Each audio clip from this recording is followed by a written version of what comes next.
Chapter 1. In the beginning, before there was a world as we know it, before there were mountains, oceans, forests, or cities, before there were nations, kings, or kingdoms, there was God. In the beginning, God created the heavens and the earth. The earth was formless and empty. Darkness covered the surface of the deep, and the Spirit of God was hovering over the waters. Then God spoke, "Let there be light," and there was light.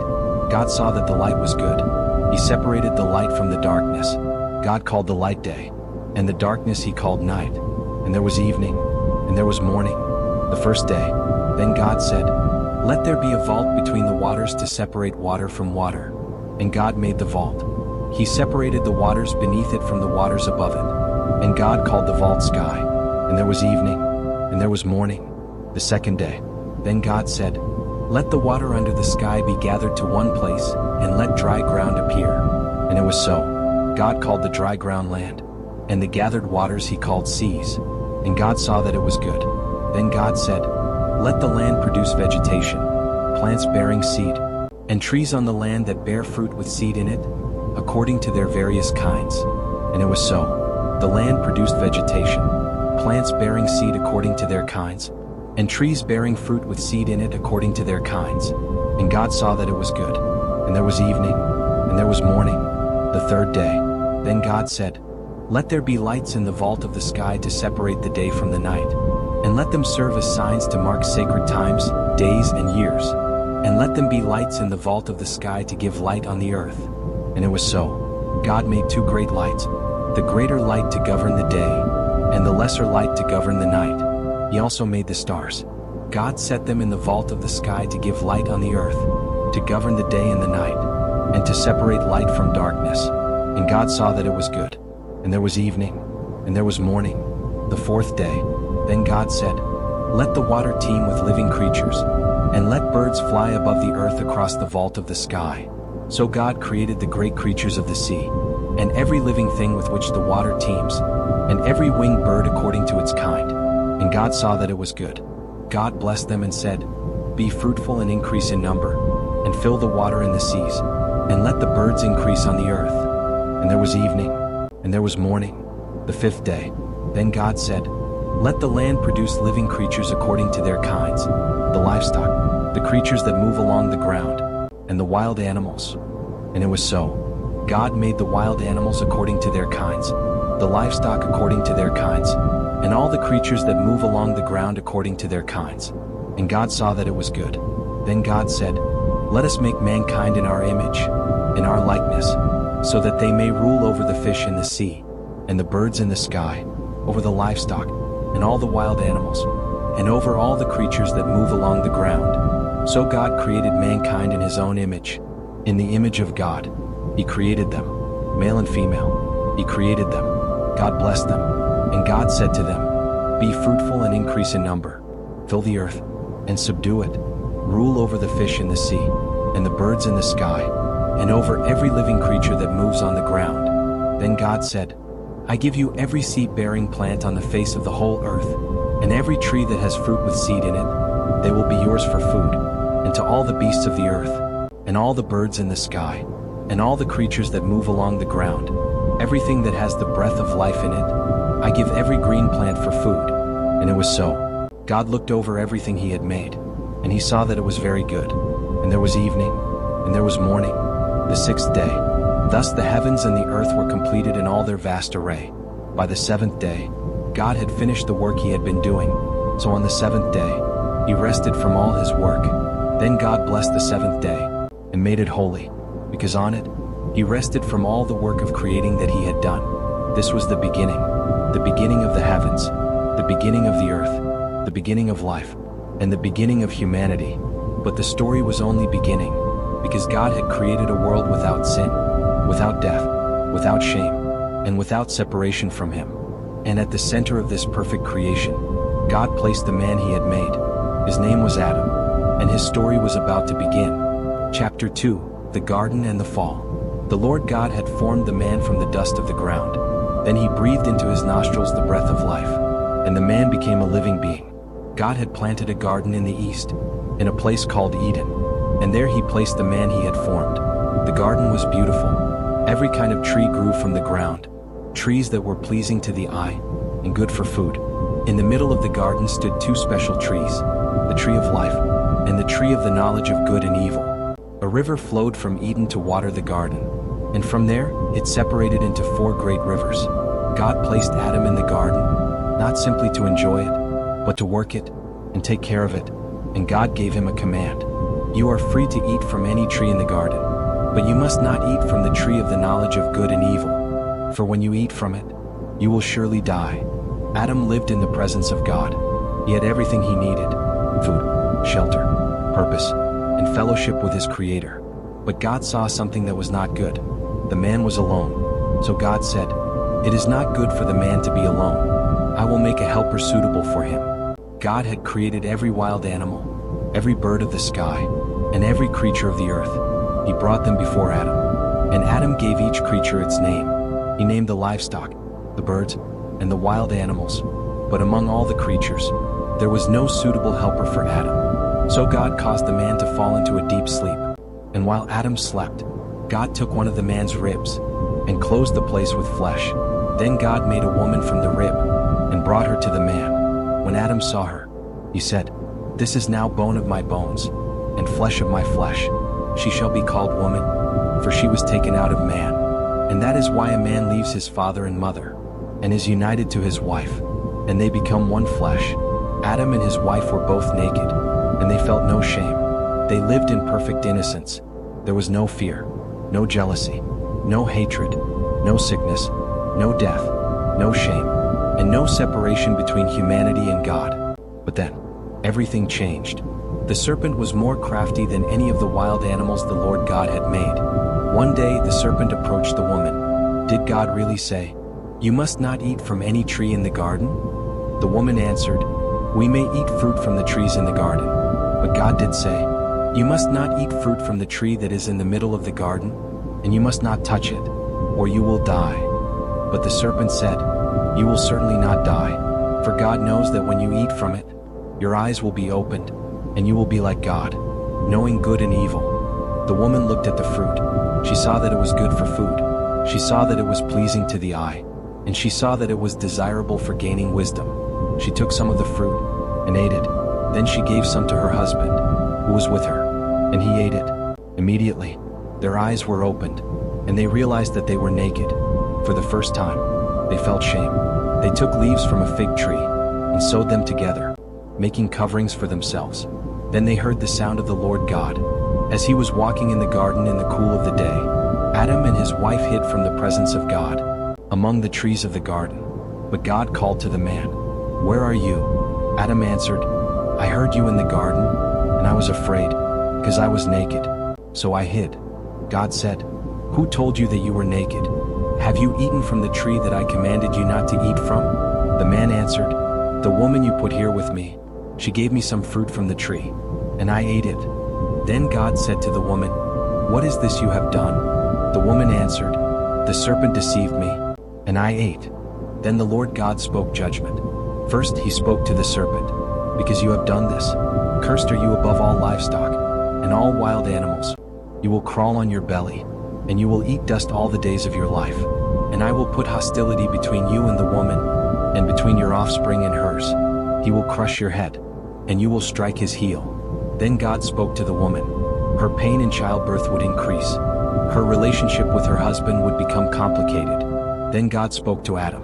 Because he had listened to the voice of his wife and eaten from the tree God had forbidden, the ground itself would be cursed. Adam would have to work hard for food. Thorns and thistles would grow. By the sweat of his brow, he would eat, and eventually, he would return to the ground, because from dust he had come, and to dust he would return. Adam named his wife Eve, because she would become the mother of all the living. And God made garments of skin for Adam and his wife, and clothed them. Then God said, "The man has now become like one of us, knowing good and evil. He must not be allowed to reach out his hand, and take also from the tree of life, and eat, and live forever." So God drove Adam and Eve out of the Garden of Eden. The place where they had once walked freely with God was now behind them. At the entrance of the garden, God placed cherubim, and a flaming sword flashing back and forth, guarding the way to the tree of life. Humanity had fallen. Sin had entered the world, And with sin came shame, suffering, separation, and death. But even in the middle of judgment, God had spoken a promise. The offspring of the woman would one day crush the serpent. A promise had been given, and one day, that promise would be fulfilled. But outside Eden, Adam and Eve began a new life, and their first children would soon reveal just how deeply sin had entered the human heart. Chapter 3, Cain, Abel, and the generations of Adam. Adam made love to his wife Eve, and she became pregnant. She gave birth to Cain, and she said, "With the help of the Lord, I have brought forth a man." Later she gave birth to another son, and named him Abel. Abel became a keeper of sheep, while Cain worked the soil. In the course of time, Cain brought some of the fruits of the soil as an offering to the Lord, and Abel also brought an offering. He brought fat portions from some of the firstborn of his flock. The Lord looked with favor upon Abel and his offering, but upon Cain and his offering he did not look with favor. Cain became very angry. His face fell. The Lord said to Cain, "Why are you angry? Why is your face downcast? If you do what is right, will you not be accepted? But if you do not do what is right, sin is crouching at your door. It desires to have you, but you must rule over it." But Cain did not listen. He said to his brother Abel, "Let us go out to the field." And while they were in the field, Cain attacked his brother Abel and killed him. Then the Lord said to Cain, "Where is your brother Abel?" "I don't know," Cain replied. "Am I my brother's keeper?" The Lord said, "What have you done? Listen, your brother's blood cries out to me from the ground. Now you are under a curse, and driven from the ground, which opened its mouth to receive your brother's blood from your hand.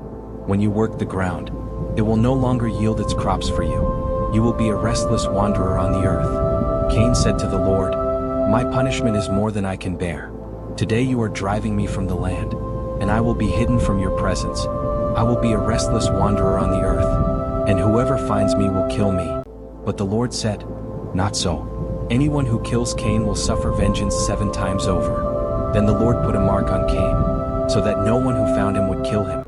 And Cain went out from the Lord's presence. He settled in the land of Nod, east of Eden. Cain had children, and his descendants multiplied. Generations passed. Cities were built. Livestock were raised. Music was created. Tools were forged. Human civilization began to grow. But so did violence. The descendants of Cain continued to live, but the consequences of sin remained. Meanwhile, Adam and Eve had another son. They named him Seth. For Eve said, "God has granted me another child in place of Abel, since Cain killed him." Seth also had a son. He named him Enosh. And during the days of Enosh, people began to call on the name of the Lord. The generations continued. Enosh, Kenan, Mahalalel, Jared. Then came Enoch. Enoch was different. The scriptures say that he walked faithfully with God. He lived for hundreds of years, and then he was no more, because God took him away. After Enoch came Methuselah, and after Methuselah came Lamech. Then Lamech had a son. He named him Noah, and Lamech said, "He will comfort us in the labor and painful toil of our hands caused by the ground the Lord has cursed." Noah's name carried a promise of comfort, but the world around him was becoming darker. Humanity was multiplying across the earth, and as the population grew, so did wickedness. People became increasingly violent. The thoughts of their hearts were continually evil. The earth was filled with corruption, and God saw what humanity had become. The Lord regretted that he had made human beings on the earth, and his heart was deeply troubled. So the Lord said, "I will wipe from the face of the earth the human race I have created, and with them the animals, the birds, and the creatures that move along the ground, for I regret that I have made them." But one man found favor in the eyes of the Lord. His name was Noah. Noah was a righteous man, blameless among the people of his time. And Noah walked faithfully with God. Noah had 3 sons, Shem, Ham, and Japheth. Now the earth was corrupt in God's sight, and was full of violence. God looked upon the earth, and saw how corrupt it had become. All the people on earth had corrupted their ways. So God said to Noah, "I am going to put an end to all people, for the earth is filled with violence because of them. I am surely going to destroy both them and the earth. So make yourself an ark of cypress wood, make rooms in it, and coat it with pitch inside and out. This is how you are to build it." God gave Noah detailed instructions. The ark would be enormous, long enough to carry Noah's family, and enough animals to preserve life through the coming judgment. God said, "I am going to bring floodwaters on the earth, to destroy all life under the heavens. Every creature that has the breath of life in it, everything on earth will perish. But I will establish my covenant with you, and you will enter the ark, you and your sons, your wife, and your sons' wives with you. You are to bring into the ark 2 of every kind of living creature, male and female, to keep them alive with you. 2 of every kind of bird, of every kind of animal, and of every kind of creature that moves along the ground, will come to you to be kept alive. You are to take every kind of food that is to be eaten, and store it away as food for you and for them." And Noah did everything exactly as God commanded him. The ark was built, the animals came, the food was gathered, Noah and his family entered, and then the door was closed. The world outside continued as normal. People ate, people drank, people married, people lived their lives, but they did not know what was coming. Then the clouds gathered, the sky darkened, and the first drops of rain began to fall. The judgment of God was about to cover the earth. Chapter 4, the Flood and the Covenant. Noah was 600 years old when the floodwaters came upon the earth. The Lord said to Noah, "Go into the ark, you and your whole family, because I have found you righteous in this generation." Noah entered the ark with his wife, his sons, and their wives, and the animals came with them, clean animals, unclean animals, birds, livestock, wild creatures. Everything God had commanded Noah to preserve entered the ark. Then Noah entered, and the Lord shut the door behind him. Outside, the world continued as it always had. But then, the flood began. On that day, all the springs of the great deep burst forth, and the floodgates of the heavens were opened. Rain fell on the earth for 40 days and 40 nights. The waters rose and lifted the ark high above the earth. The waters continued to rise, and they covered the mountains. Every high mountain under the entire heavens was covered. The waters rose more than 20 feet above the mountains. Every living thing that moved on the earth perished. Birds, livestock, wild animals, every creature that swarmed over the earth, and every human being. Everything on dry land that had the breath of life in its nostrils died. Every living thing on the face of the earth was wiped out. Only Noah was left, and those with him in the ark. The waters flooded the earth for 150 days. But God had not forgotten Noah. After the waters had covered the earth, God remembered Noah, and all the wild animals, and the livestock that were with him in the ark. God sent a wind over the earth, and the waters receded. The springs of the deep and the floodgates of the heavens were closed. The rain stopped falling. The waters gradually receded from the earth. After many days, the ark came to rest on the mountains of Ararat. The waters continued to decrease. Eventually, the tops of the mountains became visible. After 40 more days, Noah opened a window he had made in the ark. He sent out a raven. The raven flew back and forth until the waters had dried up from the earth. Then Noah sent out a dove to see if the water had receded from the surface of the ground. But the dove could find nowhere to perch and returned to Noah in the ark. Noah reached out his hand and brought the dove back inside. He waited another 7 days and sent the dove out again. This time, the dove returned in the evening, and in its beak was a freshly plucked olive leaf. Noah knew that the waters had receded from the earth. He waited another 7 days and sent the dove out once more. This time, the dove did not return. The earth was becoming dry. Eventually, God spoke to Noah. "Come out of the ark, you and your wife, your sons, and their wives. Bring out every kind of living creature that is with you, the birds, the animals, and all the creatures that move along the ground.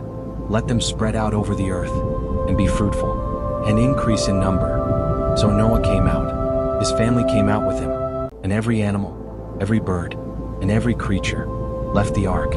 The world had been washed clean. A new beginning had come. Noah built an altar to the Lord. He took some of the clean animals and birds, and offered burnt offerings upon the altar. The Lord was pleased with the offering. Then God spoke, "I will never again curse the ground because of humans, even though every inclination of the human heart is evil from childhood. And never again will I destroy all living creatures, as I have done, as long as the earth remained. Seed time and harvest, cold and heat, summer and winter, day and night, would never cease." Then God blessed Noah and his sons. "Be fruitful and increase in number, and fill the earth. The fear and dread of you will fall on all the beasts of the earth, and all the birds of the sky, and every creature that moves along the ground, and all the fish in the sea. Everything that lives and moves about will be food for you. Just as I gave you the green plants, I now give you everything. But you must not eat meat that has its lifeblood still in it. Then God established his covenant with Noah, his descendants, and every living creature.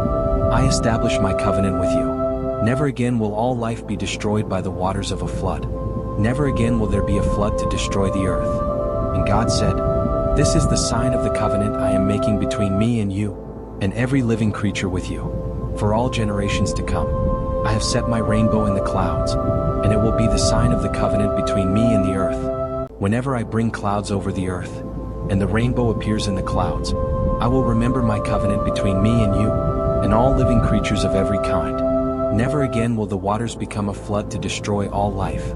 The rainbow became a sign of mercy, a sign of remembrance, a sign that even after judgment, God could establish a new beginning. Noah and his sons began to rebuild their lives. Shem, Ham, and Japheth. From these three sons, the nations of the earth would spread. Noah became a farmer. He planted a vineyard. One day, he drank some of its wine, became drunk, and lay uncovered inside his tent. Ham, the father of Canaan, saw his father's nakedness, and told his brothers outside. Shem and Japheth took a garment, placed it across their shoulders, and walked backward into the tent. They covered their father, while avoiding looking at him.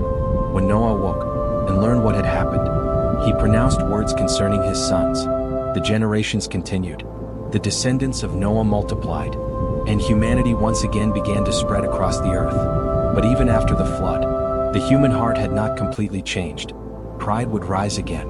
Humanity would once again attempt to make a name for itself, and this time, they would build a tower that would reach toward the heavens. They called the place Babel. Genesis chapter 5 summary. Babel, Abraham's calling and God's promise. After the flood, Noah's descendants multiplied across the earth. At that time, everyone spoke one language. The people settled in the land of Shinar and decided to build a great city with a tower reaching the heavens. They wanted to make a name for themselves and prevent themselves from being scattered. But God saw their pride, so he confused their language. Suddenly, they could no longer understand one another. The construction stopped, and the people scattered across the earth. That place became known as Babel. But while humanity was being scattered, God was preparing to call one man. His name was Abram. God told Abram to leave his country, his relatives, and his father's household, and go to a land that God would show him. Then God made him a remarkable promise. "I will make you into a great nation. I will bless you, and through you all the families of the earth will be blessed." Abram trusted God and left with his wife Sarai and his nephew Lot. They traveled to Canaan, where God promised to give the land to Abram's descendants. But there was one major problem. Abram had no children, and Sarai was unable to have children. Still, God continued to reassure Abram. One night, God brought him outside and told him to look at the stars. "Count them if you can. So shall your offspring be." Abram believed God, and his faith was counted as righteousness. But years passed, and the promised child still had not come. Eventually, Sarai gave her servant Hagar to Abram, and Hagar gave birth to Ishmael. Yet God made it clear that Ishmael was not the son of the covenant. When Abram was 99 years old, God appeared to him again. He changed Abram's name to Abraham, and Sarai's name to Sarah. Then God made an incredible promise. Sarah would have a son. His name would be Isaac. Abraham was nearly 100 years old. Sarah was 90. Humanly speaking, it seemed impossible. But God had made a promise, and what God promises, he is able to fulfill.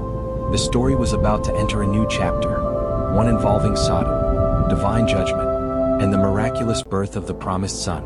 The God who scattered the nations at Babel was now building a nation through one man, and through Abraham. His plan to bless the entire world was beginning to unfold.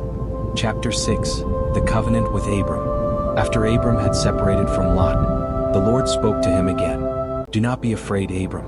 I am your shield, your very great reward." But Abram had a question. He had obeyed God. He had left his homeland. He had traveled to a land he did not know. He had trusted God's promise. Yet there was still one thing missing: a son.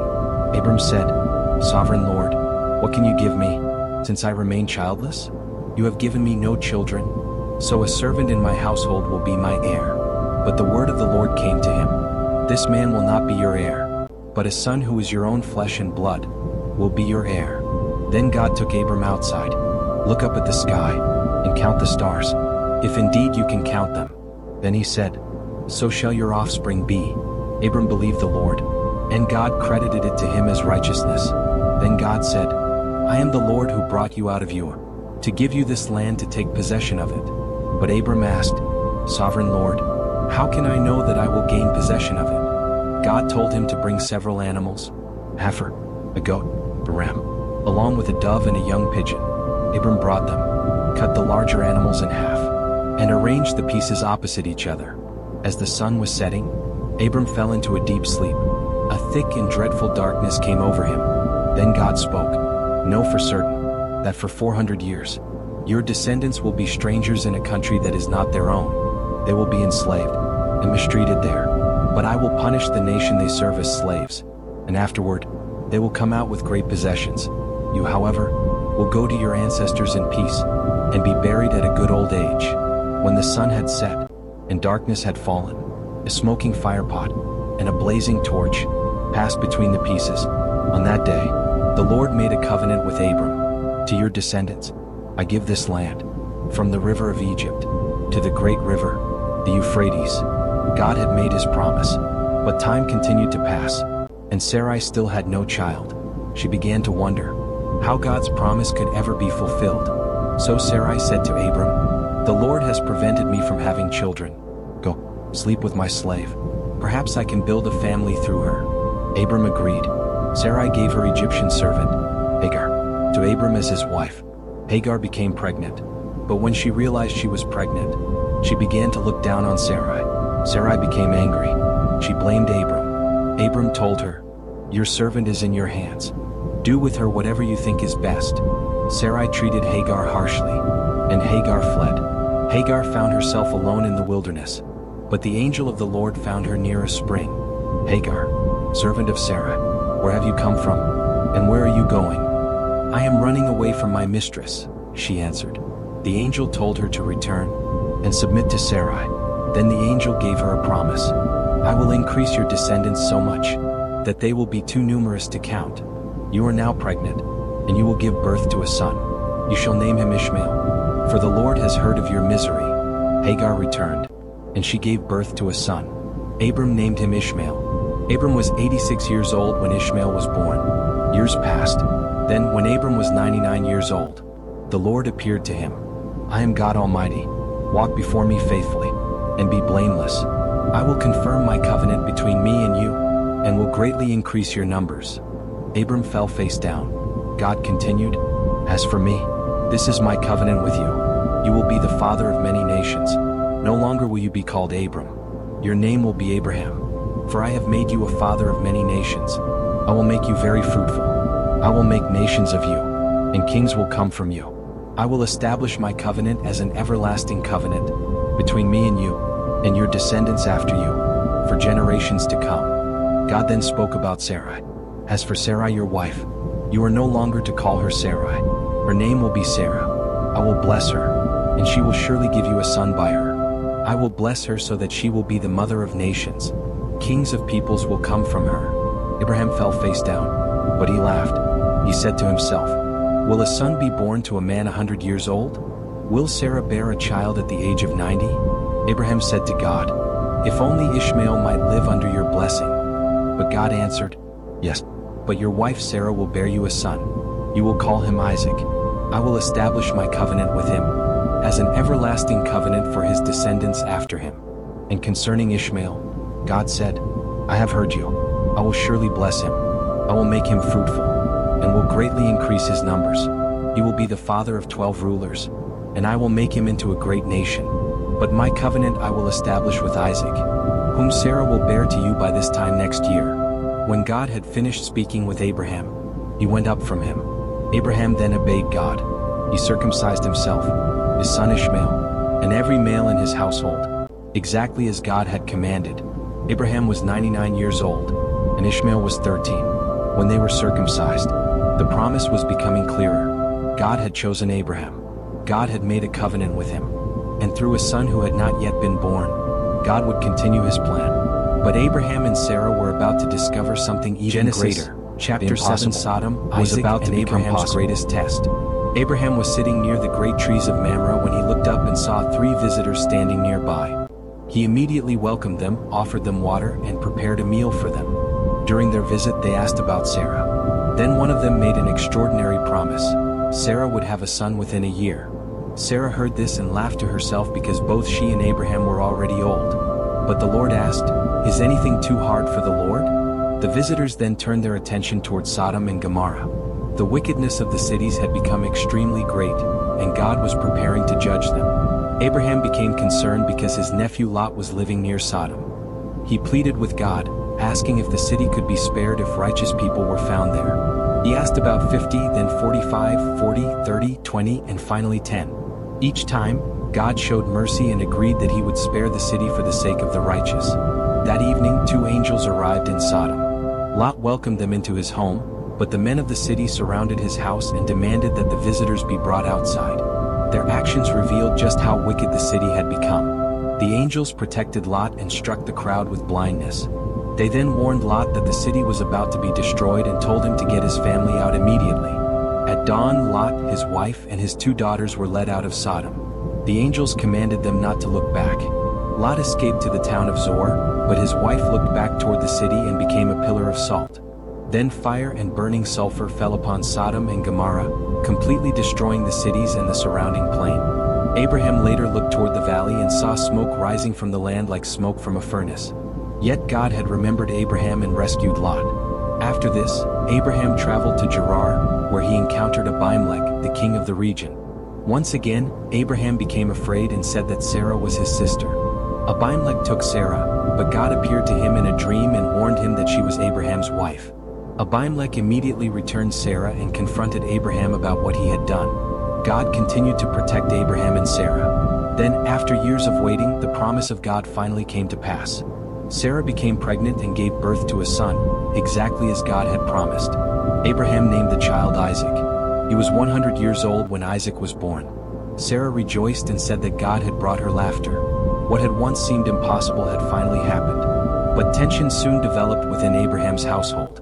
Sarah saw Ishmael, Hagar's son, mocking Isaac, and she became concerned about Isaac's future. She asked Abraham to send Hagar and Ishmael away. Abraham was troubled by the request, but God told him not to be afraid.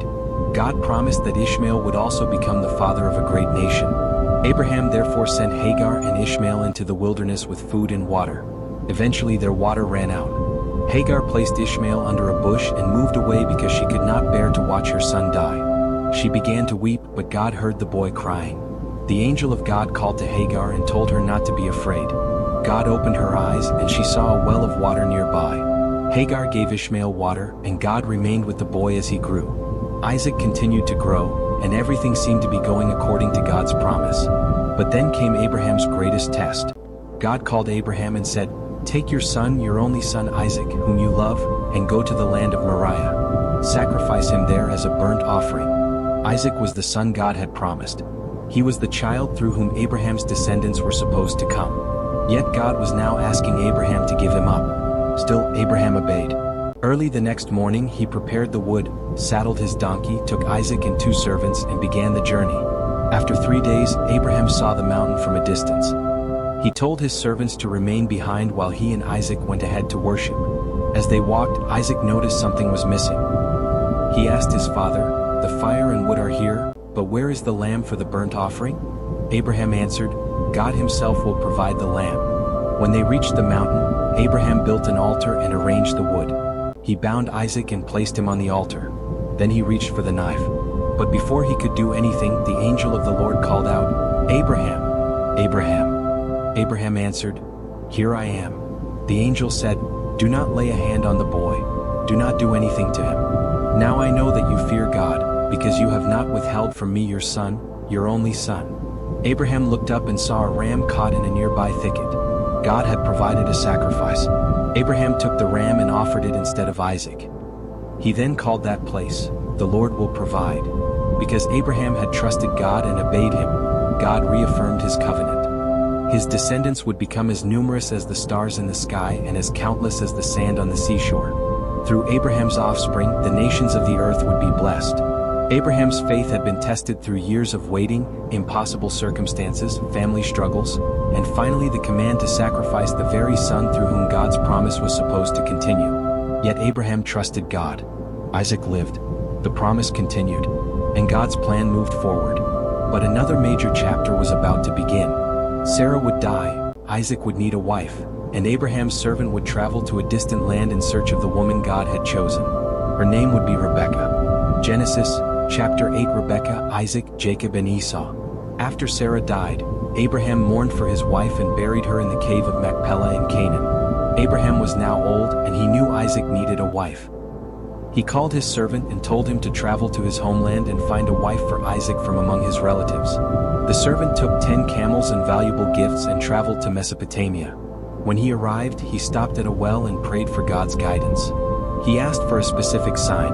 The woman chosen for Isaac would offer him water and also offer to water his camels. Before he had finished praying, a young woman named Rebekah arrived.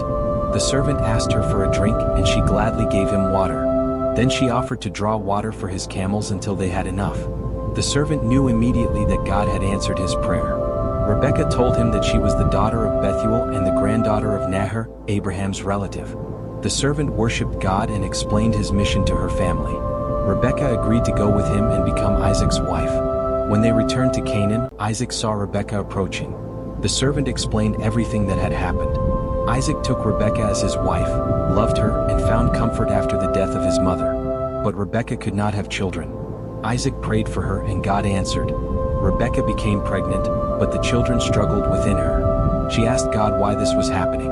God told her that 2 nations were in her womb. 2 peoples would come from her, and the older would serve the younger. When she gave birth, she had twins. The first was red and covered with hair, so they named him Esau.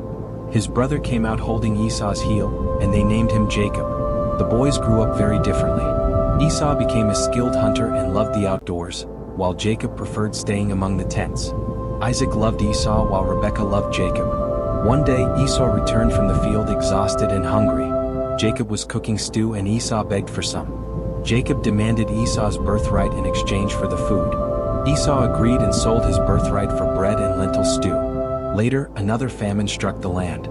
Isaac settled in Gerar, where God promised to bless him and continue the covenant he had made with Abraham. Isaac became wealthy, but the Philistines became jealous. They stopped up the wells that Abraham had dug. Isaac moved away and dug new wells, but arguments followed each time. Eventually, he found a place where there was no conflict and called it Rehoboth, saying, "Now the Lord has given us room." As Isaac grew old, his eyesight became weak. He called Esau and asked him to prepare his favorite meal so that he could give him his blessing. Rebekah overheard this. Remembering God's promise that the older would serve the younger, she created a plan. She prepared food and dressed Jacob in Esau's clothes. She covered his hands and neck with goat skins so that Isaac would think he was touching Esau. Jacob entered his father's tent and pretended to be Esau. Isaac was suspicious but eventually believed him. He ate the food, kissed Jacob, and gave him the blessing. Jacob received the blessing meant for Esau. Soon after, Esau returned from hunting with the meal his father had requested. When Isaac realized what had happened, he trembled. Esau cried out, "Bless me too, my father." But the blessing had already been given. Esau became furious and planned to kill Jacob after their father died. Rebekah heard about his plan and told Jacob to flee to her relatives. Jacob left his home and began his journey into an uncertain future. That night, Jacob stopped to sleep beneath the open sky. While he slept, he dreamed of a stairway reaching from earth to heaven, with angels going up and down. Above it stood the Lord. God renewed the promise he had made to Abraham and Isaac. He promised Jacob the land, numerous descendants, and a future through which all nations would be blessed. Then God gave Jacob a personal promise. "I am with you and I will watch over you wherever you go." Jacob woke and realized that God had been with him all along. He called the place Bethel, meaning house of God. The promise that began with Abraham had passed to Isaac, and now it was continuing through Jacob. But Jacob's journey was only beginning. He had received the blessing, but he still had much to learn about faith, family, consequences, and trusting God. And ahead of him was a journey that would completely change his life. Genesis, chapter 9. Jacob, Rachel, Leah, and Joseph. Jacob continued his journey toward the land of his mother's relatives. After traveling for some time, he came to a well where several shepherds had gathered with their flocks. While he was speaking with them, Rachel, the daughter of Laban, arrived with her father's sheep. The moment Jacob saw Rachel, he knew he had found his relatives. He helped her water the flock and told her that he was Rebekah's son. Rachel immediately ran home and told her father Laban. Laban welcomed Jacob into his home and Jacob stayed with him. After about a month, Laban asked Jacob what he wanted as payment for his work. Jacob had fallen deeply in love with Rachel, so he offered to work for Laban for 7 years in exchange for Rachel's hand in marriage. Laban agreed. Jacob worked for 7 years, and because of his love for Rachel, those years seemed to him like only a few days. Finally, the wedding day arrived. Laban prepared a feast, but that night, he deceived Jacob. Instead of giving him Rachel, he gave him Leah, his older daughter. Jacob discovered the deception the next morning and confronted Laban. Laban explained that it was their custom for the older daughter to marry before the younger. He then offered Rachel to Jacob as well, but only if Jacob agreed to work another 7 years. Jacob agreed. He married Rachel, and although he had 2 wives, Leah and Rachel, Jacob loved Rachel more. God saw that Leah was not loved, so he enabled her to have children. Leah gave birth to Reuben, then Simeon, Levi, and Judah. Rachel remained childless, and she became jealous of her sister. She gave her servant Bilhah to Jacob, and Bilhah had 2 sons, Dan and Naphtali. Leah later gave her servant Zilpah to Jacob, and she also had children, Gad and Asher. Leah then had more children, Issachar and Zebulun, and a daughter named Dinah. Eventually, God remembered Rachel. She became pregnant and gave birth to a son. She named him Joseph. Joseph would become one of the most important people in the story of Genesis. Jacob continued working for Laban for many years. His family grew, his flocks multiplied, and his possessions increased. But eventually, Jacob knew it was time to return to the land of Canaan. He gathered his wives, children, servants, and possessions and began the journey home. But there was one person Jacob could not forget: Esau, the brother he had deceived, the brother who had once planned to kill him. As Jacob approached his homeland, he heard that Esau was coming to meet him with 400 men. Jacob became afraid. He divided his family and possessions into groups and prayed to God. He reminded God of his promises and asked him to protect him. Then Jacob sent gifts ahead of him: flocks of sheep, goats, camels, cattle, and donkeys. He hoped that these gifts would calm Esau's anger. That night, Jacob remained alone. Then a mysterious man appeared and wrestled with Jacob until daybreak. Jacob refused to let go. The man said, "Let me go, for it is daybreak." But Jacob answered, "I will not let you go unless you bless me." The man asked his name. "Jacob," he answered. Then the man said, "Your name will no longer be Jacob. You will be called Israel, because you have struggled with God and with humans, and have overcome." Jacob asked for the man's name, but instead he was blessed. Jacob called the place Peniel because he said, "I saw God face to face, and yet my life was spared." Jacob walked away from the encounter with a limp, but something inside him had changed. The man who had spent much of his life depending on his own plans and deception was beginning to understand what it meant to depend on God. The next morning, Jacob saw Esau approaching. He moved forward and bowed to the ground 7 times. But instead of attacking him, Esau ran toward Jacob. He embraced his brother. They held each other, and they wept. Years of fear, anger, and separation were replaced by forgiveness. Jacob had expected revenge. Instead, Esau welcomed him home. The brothers eventually went their separate ways, and Jacob settled in the land of Canaan. His family continued to grow, and his sons became the beginning of the tribes of Israel. But inside Jacob's household, another problem was developing. Joseph was Jacob's favorite son. Jacob gave Joseph a special coat, and his brothers saw the favoritism. They became jealous of him. Then Joseph began having dreams. In one dream, he saw his brother's sheaves of grain bowing down to his. In another, he saw the sun, moon, and 11 stars bowing down to him. When Joseph told his brothers about the dreams, their hatred toward him grew. They asked, "Do you really think you will rule over us?"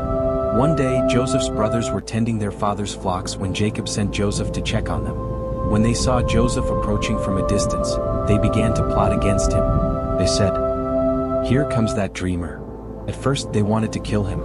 But Reuben, the oldest brother, convinced them not to shed his blood. Instead, they threw Joseph into a pit. Later, a group of merchants traveling toward Egypt passed by. Judah suggested that they sell Joseph instead of killing him. The brothers agreed. Joseph was pulled from the pit and sold as a slave. Then they took his special coat, dipped it in goat's blood and brought it back to Jacob. They told their father that Joseph had been killed by a wild animal. Jacob recognized the coat. He was devastated. He tore his clothes and mourned deeply for his son. Meanwhile, Joseph was taken far away to Egypt. He had gone from being his father's beloved son to becoming a slave in a foreign land. Joseph had no idea what was waiting for him. He could not see the future. He could not understand why God had allowed this to happen. But God was still with him. And what looked like the end of Joseph's life was actually the beginning of a journey that would eventually save his entire family. Genesis, chapter 10. Joseph in Egypt. Voice. Joseph was taken to Egypt after being sold by his brothers. He was no longer the favored son wearing his father's special coat. He was now a slave in a foreign land. He was sold to Potiphar, an Egyptian official and captain of Pharaoh's guard. But even in Egypt, the Lord was with Joseph. Joseph worked faithfully in Potiphar's household, and everything he did prospered. Potiphar noticed Joseph's character and trusted him with everything he owned. Joseph eventually became responsible for the entire household. But Potiphar's wife noticed Joseph and repeatedly tried to persuade him to sleep with her. Joseph refused, saying that he could not betray his master or sin against God. One day, she grabbed Joseph's clothing as he ran away from her. She then used the garment to falsely accuse Joseph of attacking her. Potiphar became furious and had Joseph thrown into prison. Yet even there, God remained with him. The prison keeper noticed Joseph's faithfulness and gave him responsibility over the other prisoners. While Joseph was in prison, two of Pharaoh's officials were brought there, the chief cupbearer and the chief baker. Both had strange dreams, and Joseph interpreted them through God's wisdom. He told the cupbearer that he would be restored to his position, while the baker would be executed. 3 days later, everything happened exactly as Joseph had said. Joseph asked the cupbearer to remember him when he returned to Pharaoh, but the man forgot him. 2 years later, Pharaoh had troubling dreams. He saw 7 healthy cows swallowed by 7 thin cows, and 7 healthy heads of grain swallowed by 7 scorched heads. None of Pharaoh's wise men could explain the dreams. Then the cupbearer remembered Joseph. Joseph was brought before Pharaoh and explained that the dreams came from God. The 7 healthy cows and 7 healthy heads of grain represented 7 years of abundance, followed by 7 years of terrible famine. Joseph advised Pharaoh to store grain during the years of abundance so Egypt would survive the famine. Pharaoh recognized Joseph's wisdom and appointed him governor over Egypt, second only to Pharaoh himself. For 7 years, Joseph gathered enormous amounts of grain. Then the famine came, spreading throughout Egypt and the surrounding lands. In Canaan, Jacob and his family were also suffering. Jacob sent 10 of his sons to Egypt to buy grain, but he kept Benjamin at home because he feared losing him too. When Joseph's brothers arrived, they bowed before him without recognizing him. Joseph immediately recognized them and remembered the dreams he had as a young man, the dreams where his brothers bowed before him. Joseph did not reveal his identity. Instead, he accused them of being spies and demanded that they return with Benjamin. He kept Simeon in Egypt while sending the others back with grain. The brothers began to realize that their suffering might be connected to what they had done to Joseph years earlier. They remembered how he had pleaded with them when they threw him into the pit. Joseph heard their conversation and turned away to weep. When they returned home, they told Jacob what had happened. The famine continued, and eventually they had to return to Egypt. This time Benjamin went with them. When Joseph saw Benjamin, he was overwhelmed with emotion. He secretly went away and wept before returning to his brothers. Joseph still did not reveal who he was. Before they left Egypt, he ordered his silver cup to be placed inside Benjamin's sack. The brothers were then stopped and accused of stealing it.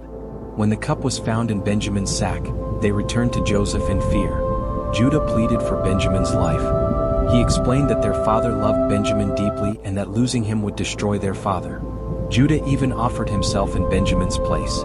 Joseph could no longer control his emotions. He ordered everyone else to leave the room. Then he finally revealed the truth. "I am Joseph. Is my father still alive?"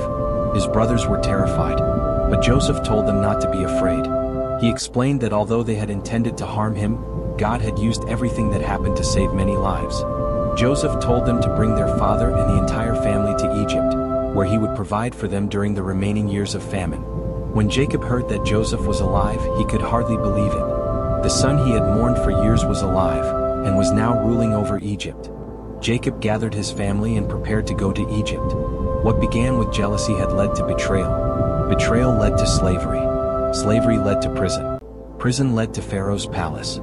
And the brother who had once been sold for silver had become the man God used to save his entire family. Joseph finally understood that his suffering had not been meaningless.